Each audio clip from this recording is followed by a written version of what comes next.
5:30, in the wake of the numerous scandals at the Department of Veterans Affairs, many members of Congress have repeatedly called for changes to be made.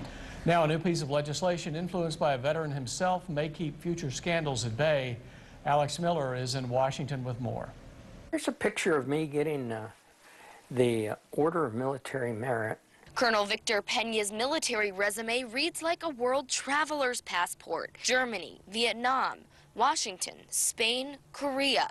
Service that has spanned decades now takes on a different form. The mission always comes first. Always look out for your troops. I look at veterans as troops. His new mission, taking on the VA. While Peña himself hasn't had too much trouble with health care, his brother, a retired airman who flew numerous dangerous missions in Vietnam, including Agent Orange, is now living with ALS. It took him about 7 years to 8 years to get the VA to recognize the fact that he was a combat injured veteran. And for that and many other stories that have troubled Peña, he's enlisted Congressman Robert Hurt to get some real changes made. The best ideas that we have here for policy come from constituents. Hurt and Peña have come up with new legislation that would require the VA to undergo a biannual independent audit.